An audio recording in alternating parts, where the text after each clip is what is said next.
आदेश आदेश में एकतानाथ गुरु योगी तुलसीनाथ बापू श्री शनिदेव मंदिर भवनाथ तलेटी गिरनार जूनागढ़ गुजरात। अष्टावक्र जी ध्यान के बारे में बात कर रहे जनकराज से कि ध्यान इतना गहरा करो।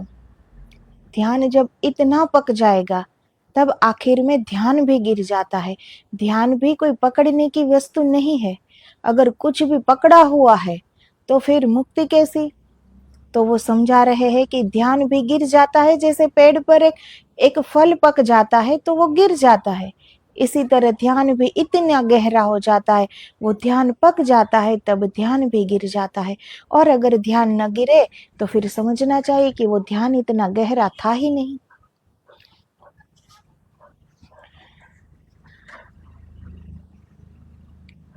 तो जब ध्यान करो तब ऐसे करना जैसे सारा जीवन दांव पर लगा है।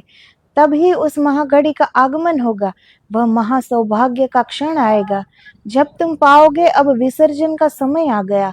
अब ध्यान को भी छोड़ दे, अब ध्यान से भी ऊपर उठ जाए। अब समाधि, अब समाधान, अब मंजिल। तो जब ध्यान गिर जाता है तभी समाधि फलित होती है। तो इतनी गहराई से ध्यान करो कि जीवन पूरा दांव पर लग जाए। तभी उस महाघड़ी का आगमन होगा कि ध्यान एकदम पक जाएगा और अपने आप गिर जाएगा। तो ध्यान जब गिर जाएगा तो समाधि फलित होगी। समाधि, समाधान, एक मंजिल को पाना कि मंजिल आ गई। तो ये बात बिल्कुल विरोधाभास है कि जो ध्यान को समग्रता से करेंगे वे ही एक दिन ध्यान को समग्रता से छोड़ पाएंगे। तो जो समग्रता से, अपनी समग्र ऊर्जा से जो ध्यान करता है वो ही अंततः ये ध्यान छोड़ सकता है। बाकी अभी कुछ शेष बाकी बच गया हो तो वो ध्यान को भी पकड़ लेगा, छोड़ नहीं पाएगा।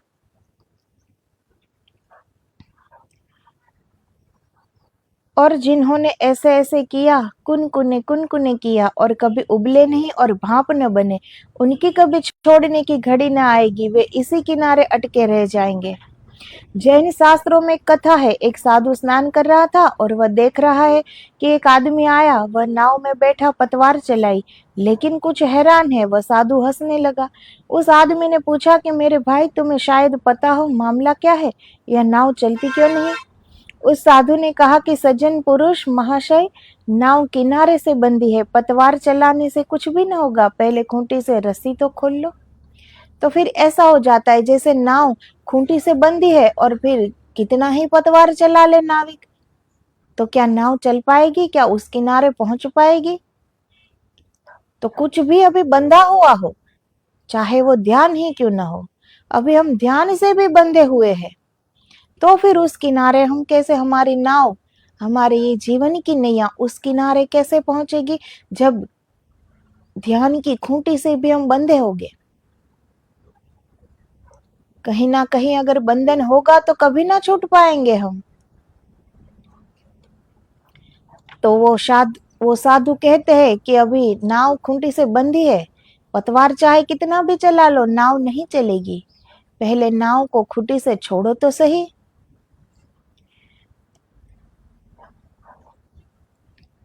तो पतवार चला रहे हैं, तेजी से चला रहे हैं, यह सोचकर कि शायद धीमे धीमे चलाने से नाव नहीं चल रही है तो और तेजी से चलाओ, पसीने पसीने हुए जा रहे, लेकिन नाव किनारे से बंधी है, उसे छोड़ा नहीं गया। नाव चलाने के पहले किनारे से छोड़ लेना जरूरी है। तो अगर तुमने आधे आधे मन से ध्यान किया तो नाव किनारे से छूटेगी ही नहीं, तो तुम उस किनारे कभी पहुंचोगे ही नहीं, उतरने की घड़ी कभी आएगी ही नहीं। जैसे गणेश जी की मूर्ति हम बनाते हैं, जो कारीगर मूर्ति वो बनाते हैं, कितनी मन से बनाते हैं वो। अब सबको पता है गणेश जी के बड़े बड़े कान है, बड़े बड़े, बड़ा बड़ा पेट है, कैसी आंखें हैं उनकी, गज मुख है, फिर भी कितने सुंदर मूर्ति लगती है जब बन जाती है। तो कितने भाव से बनाई होगी वो मूर्ति, जबकि उसे पता है कि 3 दिन में, 5 दिन में, 11 दिन में इस मूर्ति का विसर्जन हो जाएगा। अगर कोई कारीगर ये सोचे कि इनका तो विसर्जन होना ही है, तो फिर इतना ध्यान से बनाने की क्या जरूरत है कि रंग देखो, सब उनका रूप, उनकी आंखें उभरी है कि नहीं मूर्ति में ये देखो, ये सब देखने की क्या जरूरत है जब इनका विसर्जन ही होना है। अगर एक कारीगर ऐसा सोचे तो गणेश जी की मूर्ति क्या इतनी सुंदर बन सकती है क्या? तो अगर जीवन में हम ऐसा सोचे कि ये 4 दिन का जो जीवन मिला है जी ले, एक दिन तो मरना ही है ना, तो ये सब मरने की तैयारी ही कर रहे हैं, इसमें और क्या करना है, एक दिन तो मर जाएंगे, तो अभी जो जिंदगी बची है उसे मौज से जी लो। ऐसा सोचने वाला कभी भी मुक्त नहीं हो सकता, ऐसा सोचने वाला कभी भी ईश्वर की राह पर नहीं चल सकता। ये जिंदगी जिसके लिए मिली है, अगर वो हम करें तो ही हमारी ये जीवन नैया उस किनारे तक पहुंचेगी।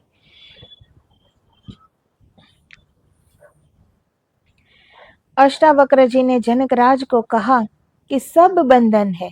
बिल्कुल ठीक कहा, लेकिन तुम ये याद रखना कि यह नाव उस किनारे पहुंच गई है तब कहे गए वचन है। ये नाव उस किनारे पहुंच गई होगी तब ये कहा हुआ वचन है। ये नाव बंधी है और इस किनारे ये वचन नहीं है, इस किनारे का ये वचन नहीं है। बोल ही नहीं सकते इस किनारे जब कोई बंधन हो। ये कोई बंधन मुक्त व्यक्ति ही ये बात कह सकता है कि कोई बंधन नहीं है और उस किनारे वो पहुंच गया है, वो ही ये बात कह सकता है। इसीलिए ये महागीता है, कृष्ण भगवान की गीता, उसे भागवत गीता कहते हैं, लेकिन ये अष्टावक्र जी गीता है, ये महागीता है। कृष्ण भगवान की गीता वो भागवत गीता और ये अष्टावक्र जी गीता महागीता, क्योंकि कृष्ण भगवान की गीता अर्जुन जी से कही गई है इस किनारे पर। वह नाव पर सवार नहीं हो रहा है, वह भाग भाग खड़ा हो रहा है, वह कह रहा है मुझे संन्यास लेना है, मैं नाव पर नहीं चढ़ता, क्या सार है, मुझे जाने दो। वह भाग रहा है, वह कहता है मेरे मेरे गात शिथिल हो गए, मेरा गांडीव ढीला हो गया, मैं नहीं चढ़ना चाहता। वह रथ पर बैठा है, सुस्त हो गया है, वह कहता है नाव पर मुझे चढ़ना ही नहीं। तो जब कृष्ण भगवान ने अर्जुन जी से ये गीता जब कही, भागवत गीता, तो ये इस किनारे पर की है। वो सामने किनारे पहुंचने के बाद नहीं कहा है इस गीता का ज्ञान, इस किनारे ही कहा है, क्योंकि नाव पर चढ़ने को अर्जुन जी राजी ही कहाँ थे। वो तो बिल्कुल शिथिल होकर बैठ गए थे रथ पे कि ये युद्ध में न करूंगा, मुझे कुछ नहीं चाहिए, अपनों से ही मैं कैसे युद्ध करूंगा। उनके पास हजारों प्रश्न थे, और जहां प्रश्न होते हैं वहां बंधन होता है, वहां मुक्ति कैसी। तो जो कृष्ण भगवान की गीता है ये इस ओर कही गई है, और अष्टावक्र जी की गीता है वो जीवन नैया सामने पहुंच गई है, वो उस किनारे पहुंचकर ये बात कह गई है। अब अर्जुन जी, उनका तो कोई, वो गीता जी सुन रहे थे तो उनका ध्येय वो मुक्ति को पाना तो नहीं था, और कृष्ण भगवान का वो भी गीता कह रहे थे तो कोई अर्जुन को मुक्त करने के लिए तो नहीं कह रहे थे, वो तो उसे युद्ध करने के लिए, सज्ज करने के लिए गीता कही गई है। तो अर्जुन जी उस नाव पर बैठे ही नहीं कि उस पार जा सके। तो कृष्ण भगवान उसे पकड़ पकड़ कर समझा कर नाव पर बिठाते हैं। कृष्ण भगवान की गीता सिर्फ गीता है, इस किनारे अर्जुन को नाव पर बिठा देना है। अष्टावक्र जी की गीता महागीता है, यह उस किनारे की बात है, ये जनकराज उस किनारे है, लेकिन नाव से उतरने को शायद तैयार नहीं, या नाव में बैठे रह गए, बहुत दिनों तक नाव में यात्रा की है, नाव में ही घर बना लिया है। तो जनकराज को सब ज्ञान था, वो सब जानते थे, वो नाव में बैठ गए थे, अर्जुन जी को नाव में खींच कर बिठाया है कृष्ण भगवान ने, तो वो नाव पर ही बैठे रहे, वो सुनते रहे, उस किनारे पहुंचे नहीं है। उसे मुक्ति नहीं चाहिए, उसे कोई ब्रह्म ज्ञान नहीं चाहिए, उसे तो सिर्फ युद्ध करने के लिए तैयार होना है बस। तो ये वो गीता है। और ये गीता कि अब जनक राज तो उस पार चले गए, लेकिन नाव से उतरे नहीं है अभी। इसका मतलब है, इसका तात्पर्य यह है कि जनक राज सब कुछ समझ रहे थे, वो नाव पर चढ़ चुके थे, उसे कोई पकड़कर बिठाना नहीं पड़ा, वो पहले से ही नाव में बैठकर उस पार हो चले थे। इतने ज्ञानी थे वो। सारे बंधन तोड़कर, सारे बंधन छोड़कर स्वतः छूट गए थे, कुछ छोड़ना नहीं पड़ा था जनकराज को, स्वतः छूटा हुआ था, इतने ज्ञानी थे। तो वो उस पार चले गए थे, लेकिन अभी वो उस पार नाव से उतरे नहीं, इसलिए वहां सदगुरु की जरूरत पड़ती है। क्योंकि वहां उस पार जाने के बाद हमें उस नाव से हमारे सदगुरु ही हाथ पकड़कर उतारते हैं कि अब ये नाव का सहारा भी छोड़ दो, अब सारे बंधन गिरा दो और अब इस किनारे उतर जाओ। अष्टावक्र जी कहते उतर जाओ, सब बंधन है। कृष्ण भगवान कहते हैं उतरो संघर्ष में, भागो मत, सब परमात्मा पर छोड़ दो, ये वह जो करवाए करो, तुम निमित्त मात्र हो जाओ, इस नाव में चढ़ना ही होगा, यही तुम्हारी नियति, तुम्हारा भाग्य है।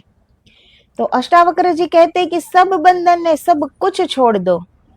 और कृष्ण भगवान क्या कहते हैं कि उतरो संघर्ष में, भागो मत, युद्ध करो, सब कुछ ईश्वर पे छोड़ दो, तुम मात्र निमित्त हो ये जानो और युद्ध करो। अगर अर्जुन जी नाव में चढ़ जाए, चढ़ी गया कृष्ण भगवान की बात मानकर, तो खतरा है। वह भी बड़ा तर्कनिष्ठ व्यक्ति था, एक दिन उसको फिर अष्टावक्र जी की जरूरत पड़ेगी, क्योंकि वह उस किनारे जाकर उतरेगा नहीं। जितना विवाद उसने चढ़ने में किया था, उससे कम विवाद वह उतरने में नहीं करेगा, शायद ज्यादा ही करे। अब एक युद्ध करने में भी इतनी हताशा थी, इतने विवाद थे, इतने प्रश्न थे उनके पास कि पूरी भागवत गीता बन गई उसको समझाने के लिए, कितने प्रश्न थे। तब जाके तो हाथ में गांडीव लिया। अब वो नाव पर तो चढ़ गए, लेकिन अगर अर्जुन जी उस नाव को लेकर सामने पार जाए तो उसे फिर एक अष्टावक्र जी जैसे सदगुरु की जरूरत पड़ती, क्योंकि फिर वो उतरने में भी इतना ही विवाद करता, उतना ही तर्क करता, क्योंकि वो एक तर्कनिष्ठ व्यक्ति था। ये उतरने में तो वो उनसे ज्यादा उनके पास प्रश्न होते, विवाद होते, तर्क होते।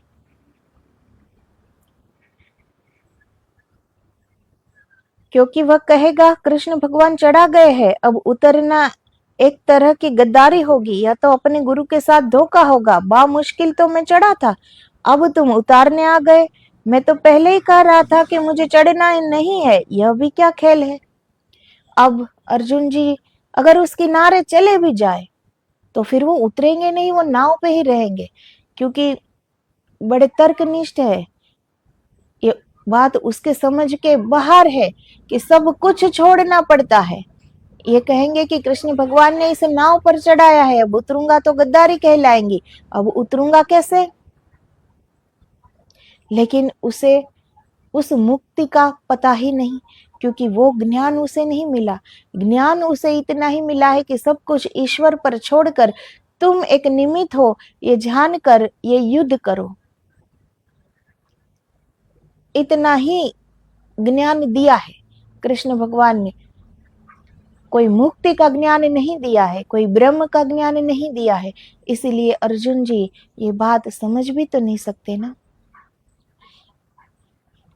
और अष्टावक्र जी कहते हैं सब बंधन है। कृष्ण भगवान की गीता उसके लिए है जो अभी सीख रहे हैं अध्यात्म में। अष्टावक्र जी की गीता उसके लिए है जिसके सब पाठ पूरे हो गए, दीक्षांत का समय आ गया। कृष्ण भगवान की गीता दीक्षा आरंभ है, अष्टावक्र जी की गीता दीक्षांत प्रवचन है। तो कृष्ण भगवान की जो गीता है वो दीक्षा का आरंभ है, और अष्टावक्र जी की जो गीता है वो दीक्षा का अंत है। इन दोनों गीताओं के बीच में सारी यात्रा पूरी हो जाती है। एक चढ़ा देती है, एक उतार लेती है, एक बताती है गणेश जी को कैसे निर्मित करे, कैसे भाव भक्ति से कैसे रंग भरो, एक बताती है कैसे नाचते गीत गुनगुनाते विसर्जित करो। ये दोनों गीता कृष्ण भगवान ने कहा संघर्ष करो, युद्ध करो, लड़ो, इससे भागो नहीं। कृष्ण भगवान ने बिठाया है नाव में और अष्टावक्र जी की गीता उस नाव से उतार देते कि ये नाव भी बंधन है, सारे बंधन छोड़ दो और मुक्त हो जाओ। तो एक गीता बताती है कि गणेश जी को कैसे निर्मित किया जाए, इसमें कैसे रंग भरे जाए, किस तरह आकार दिया जाए, वो सिखाता है। और अष्टावक्र जी की गीता क्या सिखाती है कि नाचते हुए गुनगुनाते हुए नाचते गाते उस गणेश जी की मूर्ति को विसर्जित कैसे करना है, वो ये सिखाते हैं। मतलब कि वो मुक्ति सिखाते हैं कि सारे बंधन छोड़कर मुक्त हो जाओ, एक भी बंधन बचे नहीं, फिर वो ध्यान ही क्यों न हो, उसे भी गिरा दो, उसे भी छोड़ दो।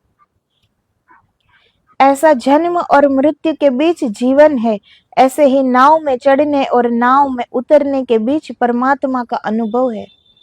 तो अध्यात्म की राह पर जब हम चलना शुरू करें, उस मार्ग का आनंद लेना चाहिए। उस मार्ग में जितने भी दुख मिले, पीड़ाएं मिले, यातनाएं मिले, कुछ भी मिले, लेकिन वो सारे एक अनुभव हो गए हमारे। जब हम मंजिल तक पहुंचेंगे तो उस यात्रा के आनंद का वहां हम आनंद ले सकेंगे। तो आनंद मार्ग का ही है, मंजिल पे तो क्या है, खड़े रह जाएंगे कि आ गई मंजिल। आनंद तो मार्ग में लेना, और मार्ग में ही मिलते हैं ये सब आनंद, कि हम कुछ सीख पाते हैं, इस सारे अनुभवों से हम कुछ सीख पाते हैं। तो ये परमात्मा की राह में चलना और मंजिल को पा लेना, उसके बीच का जो सफर है वो ही एक आनंद बन जाता है। तो अभी तो हमने कितना कुछ पकड़ रखा है। अष्टावक्र जी ध्यान की गहराई में जो उतर गया है, उस ध्यान को भी छोड़ने को कहते हैं। और अभी हम लोगों ने कितना कुछ पकड़ रखा है, कब छोड़ पाएंगे ये सब। तो इस राह पर अगर चलना है, मंजिल को पाना है, तो धीरे धीरे छोड़ने का अभ्यास तो करना पड़ेगा ना। अगर सब कुछ पकड़ के चले, अगर इतना एक व्यक्ति चल रहा है और उनके ऊपर इतना सामान लाद दो, वो व्यक्ति कहाँ तक पहुंच पाएगा? इतने बोझ के साथ वो कहाँ तक पहुंच पाएगा? वो वहीं बैठ जाएगा, इतने बोझ तले दब जाएगा। इसी तरह हमने इतना कुछ पकड़ रखा है, इतना कुछ पकड़ रखा है, तो मुक्ति की बात तो याद ही ना आएगी ना। कभी ये संभालते, कभी वो संभालते, संभालने में ही सारी जिंदगी चली जाती है। एक भी बंधन छोड़ नहीं पाते, ऐसे ही जिंदगी चली जाती है। तो जिसे जीवन मुक्त होना हो, धीरे धीरे अभ्यास तो करना पड़ेगा ना, कि एक सब कुछ हम छोड़ते चले जाए। छोड़ने का मतलब ये नहीं कह रही हूं कि घर बार सब त्याग दो, इनमें रहकर भी इनसे न्यारे हम जी सकते हैं, कि हमारे अंदर वो मोह न हो, वो आसक्ति न हो, बंधे हुए न हो। अपनी जो फर्ज है वो तो निभानी ही है, लेकिन उसमें हम समाहित न हो जाए, हमारा सारा ध्यान ईश्वर में लगा रहे। इसी तरह हमें जीवन जीना चाहिए। तो जय गुरुदेव, आदेश आदेश, जय गिरनारी।